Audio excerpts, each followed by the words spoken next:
Hello friends, मैं doctor Sunita Beniwal, assistant professor economics, government college. कैसे हैं आप सब? मैं उम्मीद करती हूँ कि आप सब अच्छे ही होंगे। आज का हमारा टॉपिक है Keynesian theory of income and employment, part second. इसका जो फर्स्ट पार्ट है वो हम पहले के वीडियो लेक्चर में देख चुके हैं कि टू सेक्टर जो इकोनॉमी है उसमें जो इनकम डिटर्मिनेशन या आय का निर्धारण कैसे होता है, इसके जो बेसिक कॉन्सेप्ट्स हैं वो हम पहले ही देख चुके हैं। आगे हम स्टार्ट करते हैं।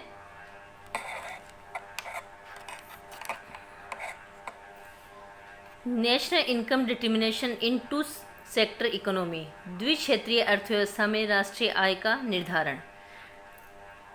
टू सेक्टर में हम कौन कौन से सेक्टर शामिल कर रहे हैं? हाउस होल्ड सेक्टर और बिजनेस सेक्टर, यानी गृहस्थ क्षेत्र और व्यावसायिक क्षेत्र।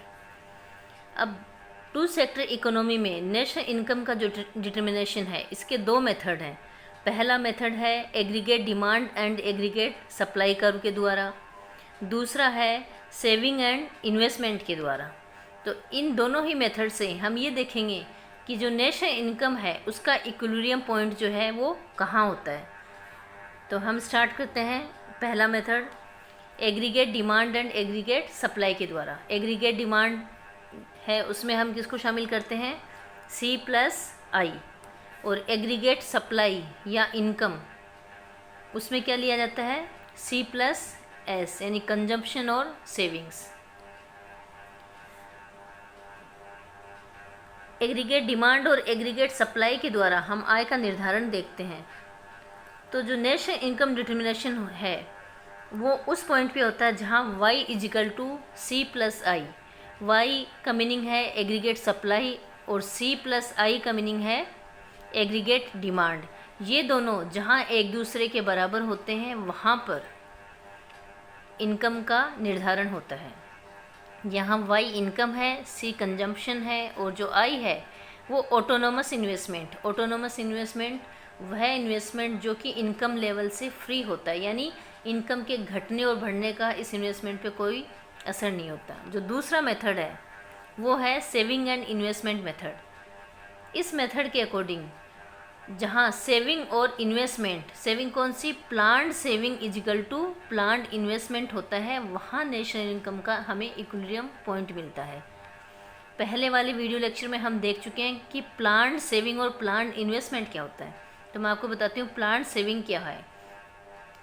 प्लान्ड सेविंग है कि जहाँ जो उपभोक्ता हैं वो किसी विशेष उद्देश्य की पूर्ति करने के लिए जो सेविंग्स है वो करने की इच्छा रखते हैं, उसे प्लान्ड सेविंग कहते हैं। इसी तरह से प्लान्ड इन्वेस्टमेंट, जो प्रोड्यूसर हैं वो किसी विशेष ऑब्जेक्टिव या उद्देश्य की पूर्ति के लिए जो इन्वेस्टमेंट करने की इच्छा रखते हैं उसे प्लान्ड इन्वेस्टमेंट कहा जाता है। अब हम डायग्राम के थ्रू देखेंगे कि कैसे राष्ट्रीय आय का निर्धारण होता है। यहाँ हमने एक्स एक्सिस के ऊपर लिया है इनकम, इनकम कहिए या आउटपुट या एम्प्लॉयमेंट, एक ही बात है। जो वाई एक्सिस है उस पर हमने लिया है एग्रीगेट डिमांड और aggregate supply. Aggregate supply curve जो है वो 45 डिग्री की रेखा है, जिसे हम एग्रीगेट सप्लाई को हम इनकम लाइन या आय रेखा भी कहते हैं। एग्रीगेट सप्लाई क्या होती है? C+S, यानी हमारे पास जो इनकम है उसको या तो हम कंजम्पशन पे खर्च कर देते हैं या उसको बचा लेते हैं। एग्रीगेट डिमांड है वो हमें कैसे मिलती है? कंजम्पशन फंक्शन में हम इन्वेस्टमेंट को जोड़ दें, यानी C+I, तो हमें क्या मिलती है? Aggregate demand. अब है राष्ट्रीय आय के निर्धारण की शर्त होती है जहाँ एग्रीगेट डिमांड और एग्रीगेट सप्लाई दोनों एक दूसरे के बराबर होते हैं, वहाँ राष्ट्रीय आय का निर्धारण होता है। तो यहाँ हम देखते हैं कि एग्रीगेट सप्लाई कर्व और एग्रीगेट डिमांड कर्व दोनों एक दूसरे को ई पॉइंट पर काट रहे हैं, और यहाँ पर क्या है? एग्रीगेट डिमांड और एग्रीगेट सप्लाई दोनों एक दूसरे के बराबर हैं। और जो इनकम का लेवल आ रहा है वो आ रहा है Y*, यानी हम यहाँ कहें कि OY* जो है वो इक्विलिब्रियम इनकम लेवल है। और ये हमें कैसे मिला है? एग्रीगेट डिमांड और एग्रीगेट सप्लाई कर्व के कटान बिंदु से हमें मिला है। तो ये जो ई पॉइंट है इसको इफ़ेक्टिव डिमांड भी कहा जाता है। इफ़ेक्टिव डिमांड क्या होती है? इफ़ेक्टिव डिमांड जो है उसका मीनिंग उस एग्रीगेट डिमांड या समग्र आय के लेवल से होता है जहाँ पर, यानी वो मांग का स्तर जहाँ पर समग्र मांग और समग्र पूर्ति, यानी जहाँ एग्रीगेट डिमांड और एग्रीगेट सप्लाई एक दूसरे के बराबर होते हैं, वो डिमांड का लेवल इफ़ेक्टिव डिमांड कहलाता है। और इफ़ेक्टिव डिमांड के बिंदु पर इकोनॉमी में हमेशा जो इनकम है वो इक्विलिब्रियम या संतुलन में होती है। तो यहाँ ई पॉइंट जो है वो इफ़ेक्टिव डिमांड को बता रहा है। अब इसी के अकॉर्डिंग हम नीचे आते हैं। नीचे देखिए, दूसरा जो मेथड है सेविंग और इन्वेस्टमेंट, उसको हमने पहले डायग्राम से निकाला है। इसी वाई स्टार वाले इनकम लेवल को अगर हम नीचे ले लें तो हमने देखा कि एक्स एक्सिस पे हमने इनकम को लिया है और वाई एक्सिस पे सेविंग और इन्वेस्टमेंट को लिया है। यहाँ इन्वेस्टमेंट जो है वो ऑटोनोमस इन्वेस्टमेंट है। तो यहाँ इन्वेस्टमेंट फंक्शन जो है वो आई ए दिया हुआ है। इसका मीनिंग है कि चाहे इनकम बढ़े, इन्वेस्टमेंट जो है वो फिक्स है, या चाहे इनकम घटे, लेकिन हमारा जो इन्वेस्टमेंट का लेवल है वो फिक्स है, यानी ये ऑटोनोमस इन्वेस्टमेंट है। अब यहाँ देखिए नीचे जो सेविंग फंक्शन है, ये हमारा सेविंग फंक्शन है, ये सेविंग फंक्शन है। सी पॉइंट पे हम देखते हैं कि सेविंग कितनी है, 0 है, यानी यहाँ पर हमारी टोटल इनकम कंजम्पशन पे खर्च की जाती है, तो हमारी जो सेविंग है वो कैसी हुई, 0। लेकिन सी पॉइंट से पहले हम देखते हैं कि हमारी सेविंग्स जो है वो नेगेटिव है,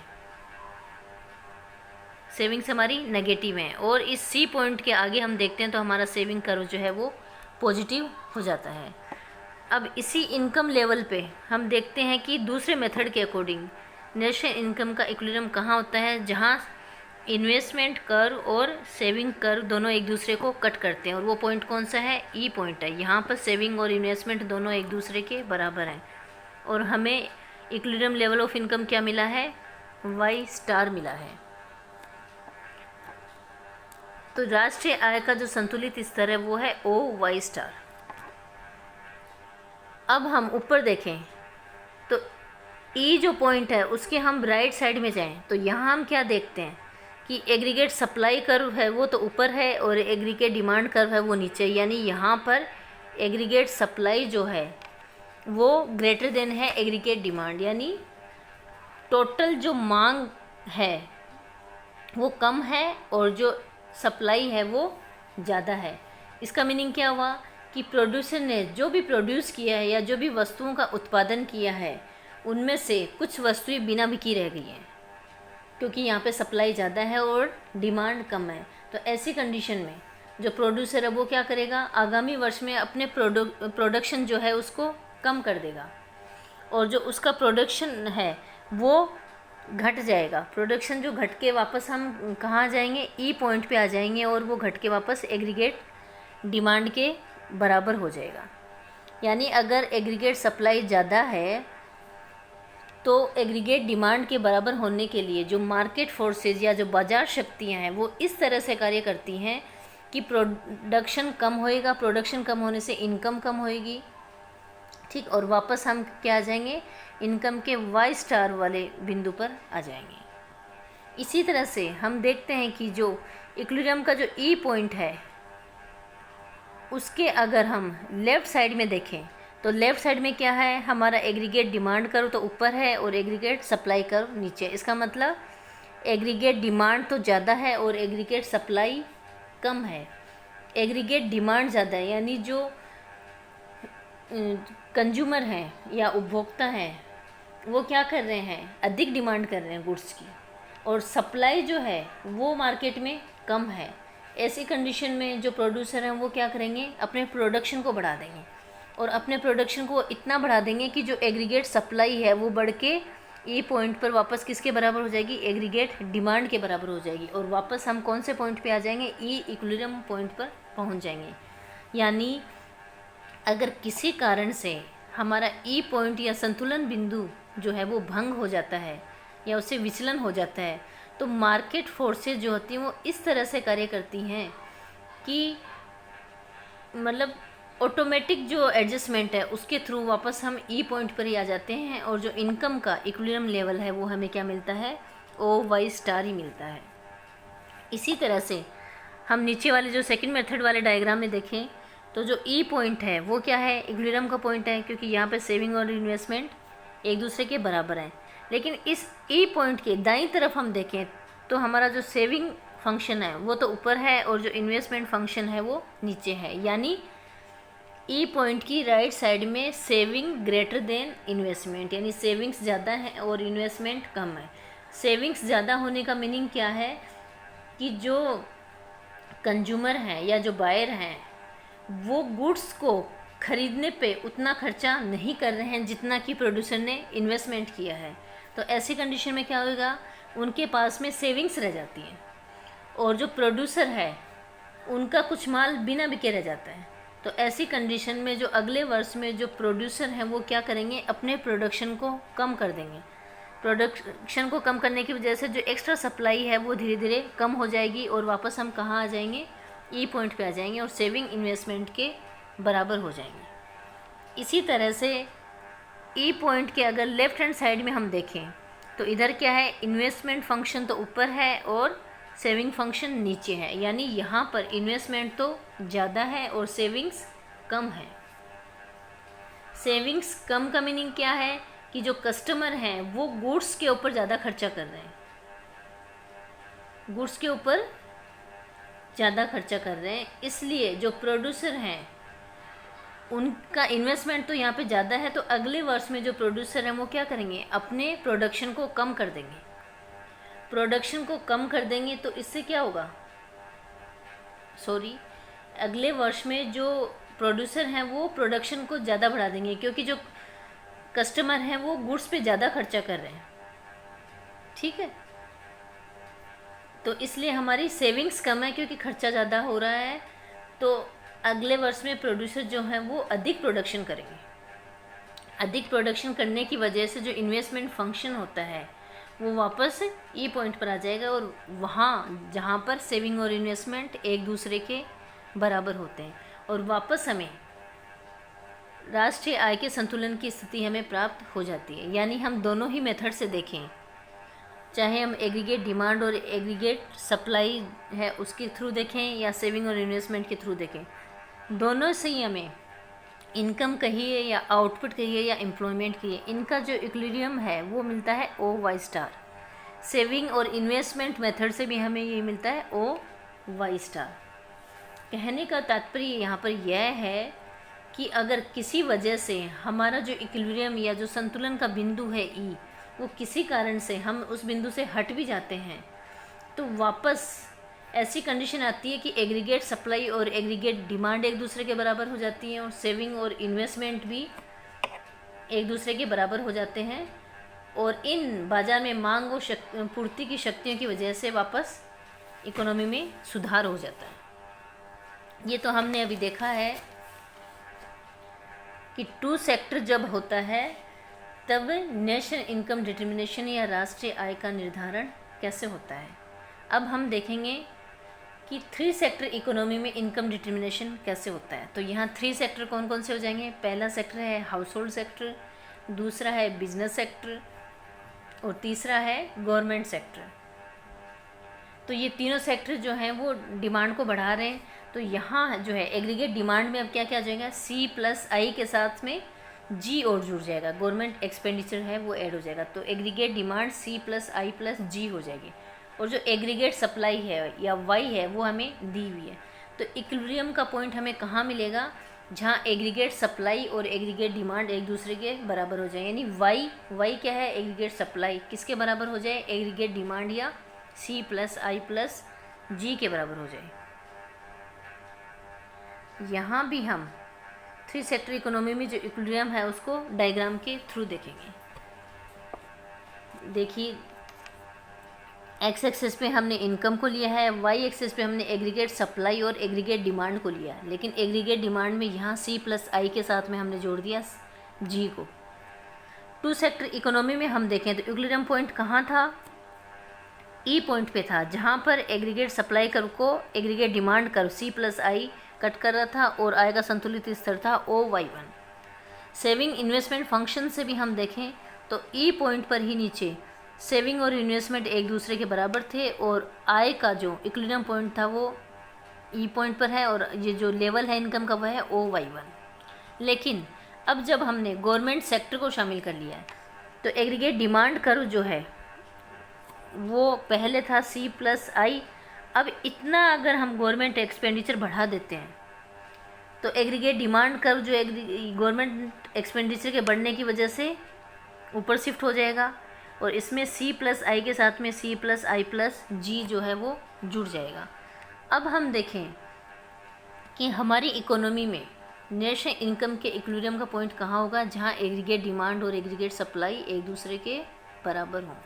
यहाँ एग्रीगेट डिमांड कर्व कौन सा है, AD1 या C+I+G। तो ये जो E1 पॉइंट है, E1 पॉइंट पे एग्रीगेट डिमांड और एग्रीगेट सप्लाई हैं वो एक दूसरे के बराबर हैं।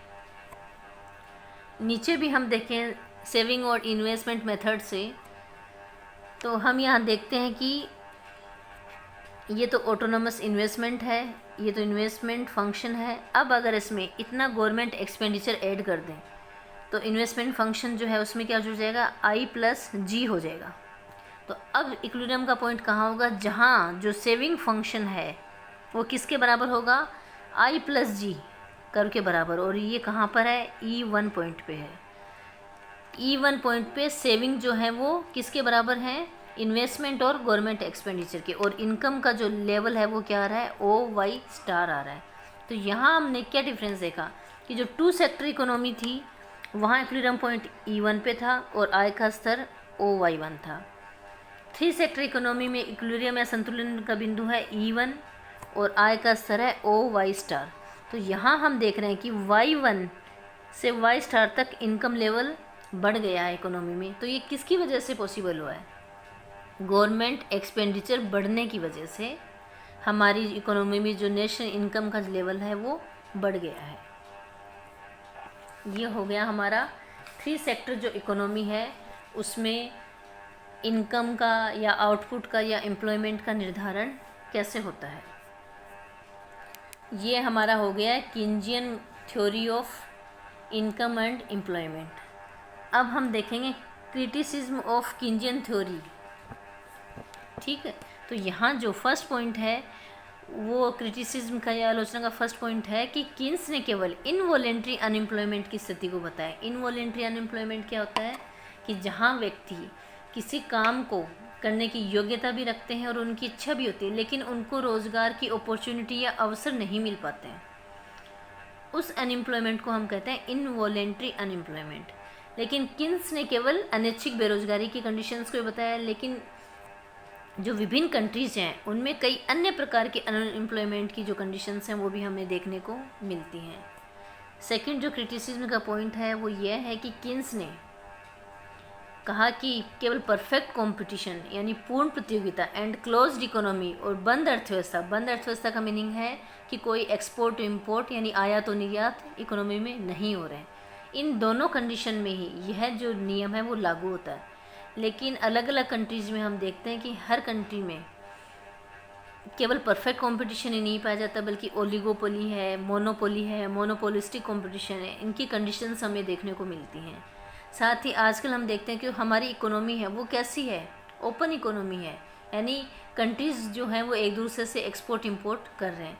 और किन्स ने अपने सिद्धांत में इन बातों को शामिल नहीं किया है।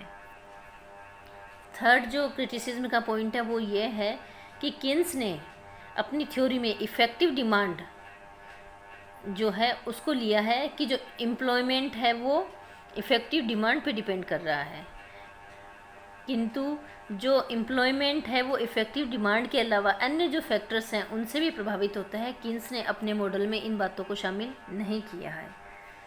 अगला पॉइंट है फोर्थ कि किन्स की जो थ्योरी है वो हमें ये बताती है कि अनएम्प्लॉयमेंट है और इन्फ्लेशन है, इनका अलग अलग जो है वो डिटेल हमें बताते हैं, किंतु इकोनॉमी में अनएम्प्लॉयमेंट और इन्फ्लेशन दोनों की कंडीशन जो है वो एक साथ देखने को मिलती है। उस कंडीशन को हम कहते हैं स्टैगफ्लेशन। इस स्थिति को किन्स ने अपने मॉडल में शामिल नहीं किया है। फिफ्थ पॉइंट है कि किन्स की जो थ्योरी है वो शॉर्ट टर्म कंडीशंस के लिए उपयुक्त है, लेकिन हम देखते हैं कि जो कंट्रीज़ हैं उनके सामने डेवलपमेंट की जो प्रॉब्लम है वो लॉन्ग रन से रिलेटेड है। ये भी किन्स के थ्योरी की क्रिटिसिज्म है। अगला है कि किन्स ने एम्प्लॉयमेंट को बढ़ाने के लिए इन्वेस्टमेंट पे अधिक जोर दिया, लेकिन हमारी जो इकोनॉमी है उसमें एम्प्लॉयमेंट के लिए केवल इन्वेस्टमेंट ही जिम्मेदार नहीं है, बल्कि अन्य जो स्ट्रक्चरल यानी जो संरचनात्मक परिवर्तन और इंस्टीट्यूशनल चेंजेस यानी संस्थागत जो परिवर्तन है वो भी एम्प्लॉयमेंट लेवल को प्रभावित करते हैं, और किन्स ने इनको शामिल नहीं किया है। तो हम ये देख रहे हैं कि किन्स की जो थ्योरी है उसमें कुछ कमियां हैं, लेकिन इन कमियों के बावजूद भी हम कहें तो किन्स का मॉडल बहुत अच्छा है और क्लासिकल जो मॉडल है उससे काफ़ी बेहतर है। तो ये है 2 सेक्टर इकोनॉमी और 3 सेक्टर इकोनॉमी में किन्स का इनकम और एम्प्लॉयमेंट की थ्योरी। तब सभी को थैंक्स।